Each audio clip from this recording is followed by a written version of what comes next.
যদি আমাদের এই দাবি আদায় করা না হয়, আমাদের এই দাবি আদায় নিয়ে কোনো কোনো হকারদের সাথে কোনো মিটিং করে প্রশাসন যদি আমাদের প্রত্যাশিত দাবি, যেই দাবি জনগণের একটা প্রত্যাশিত দাবি, আশার দাবি, এটা যদি যথাযথভাবে দেয়া না হয়, তাহলে আমরা বাধ্য হব আমাদের আন্দোলনকে আরো তীব্র থেকে তীব্রতরভাবে আমরা আমাদের দাবি আদায়ের জন্য মাঠে থাকার।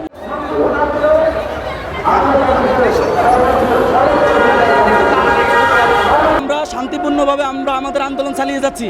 আমরা চাই শান্তিপূর্ণভাবে আন্দোলনের মাধ্যমে আমাদের যৌক্তিক দাবি আদায় মেনে নেওয়া হোক।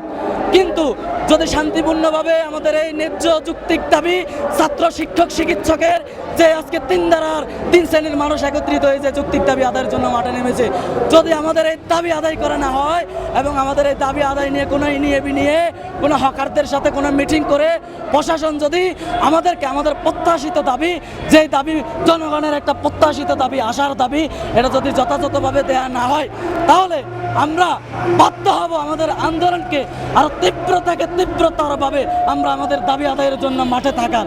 আপনারা দেখছেন গত 45 দিন থেকে আমরা যৌক্তিক দাবি আদায়ের জন্য শান্তিপূর্ণভাবে দেশের মানুষের সার্বিক কথা বিবেচনা করে আইনের প্রতি শ্রদ্ধা রেখে আমরা আমাদের আন্দোলন চালিয়ে যাচ্ছি।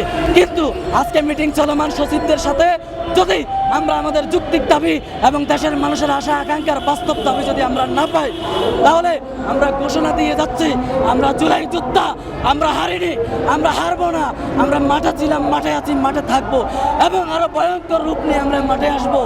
আমরা চাই অন্তর্বর্তীকালীন সরকারের সাথে আমাদের উদারত আহ্বান থাকবে যে আপনারা শান্তি শৃঙ্খলভাবে আমাদের আন্দোলনের সাথে সংহতি জানিয়ে আমাদের দাবিটা আদায় করে নিলে আমরা আপনাদের প্রতি কৃতজ্ঞ হব, দেশের মানুষ আপনাদের প্রতি কৃতজ্ঞ হবে।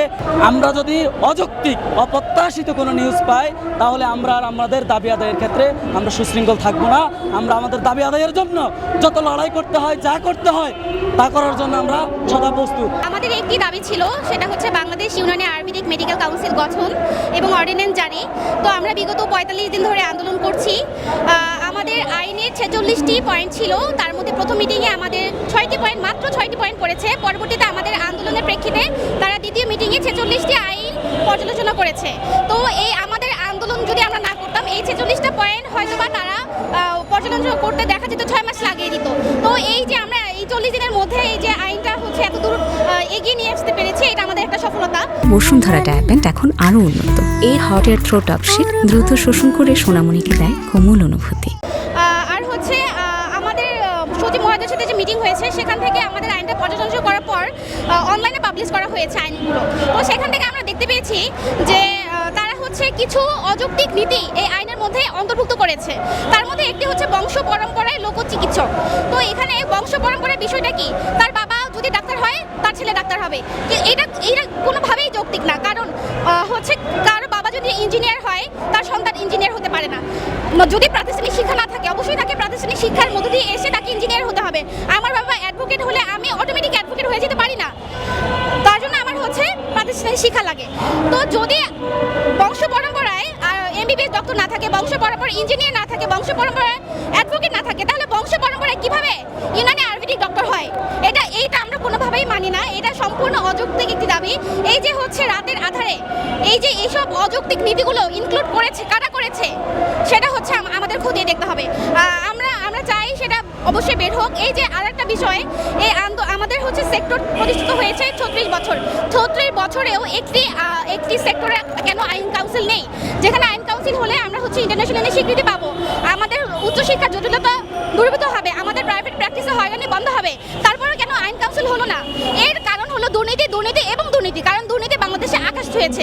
এই দুর্নীতির কারণে এবং আমলাতান্ত্রিক জটিলতার কারণেই এবং কিছু হকার যারা হচ্ছে ইউনানি আয়ুর্বেদিক সেক্টরে হকারি ইনক্লুড করতে চায়, তারাই মূলত হচ্ছে রাতের আধারে এইসব নিয়ম কানুন হচ্ছে তারা হচ্ছে ইনক্লুড করছে। তো আমরা চাই এসব হকারের হচ্ছে বিচার হোক। যারা সচিব মহোদয়, অবশ্যই তারা হচ্ছে গণ্যমান্য ব্যক্তি। আমরা যে এতদিন ধরে আন্দোলন করছি, আমাদের বিষয়টিকে গুরুত্ব না দিয়ে কিভাবে একটি অযৌক্তিক দাবি তারা হচ্ছে এইভাবে হচ্ছে আইনের মধ্যে অন্তর্ভুক্ত করতে পারে? সুতরাং যদি আমাদের হচ্ছে দাবির বিপক্ষে তারা যায় এবং আমাদের যৌক্তিক দাবিকে উপেক্ষা করে তারা কোনো অযৌক্তিক নীতিতে উপনীত হয়, তাহলে আমরা কঠোর থেকে কঠোর অবস্থানে যাব। আমাদের এই যে 45 দিনের আন্দোলন, এটি ছিল সম্পূর্ণভাবে শান্তিপূর্ণ শৃঙ্খলিত আন্দোলন। আমাদের এই শান্তিপূর্ণ এবং শৃঙ্খলিত আন্দোলনকে তারা যেন কোনোভাবেই দুর্বলতা না ভাবে। যদি আমরা দেখি কোনো হকারকে ডাক্তার স্বীকৃতি দেওয়া হচ্ছে, প্রাতিষ্ঠানিক শিক্ষা ছাড়া তাকে ডাক্তার স্বীকৃতি দেওয়া হচ্ছে, তাহলে আমরা আমাদের সেক্টর রাখবো না। এখানে যারা ডাক্তার হবে ইউনানি আয়ুর্বেদিক কোনো রাস্তাঘাটের চিকিৎসা না, এটা একটা সমৃদ্ধ আধুনিক চিকিৎসা। তাই এটাকে সেভাবেই প্রতিষ্ঠিত করতে হবে। শুধুমাত্র হকারি এবং অযৌক্তিক দিনের কারণে আমাদের ইউনানি আয়ুর্বেদিক সেক্টর ধ্বংস হবে, এটা আমরা চাই না। হয়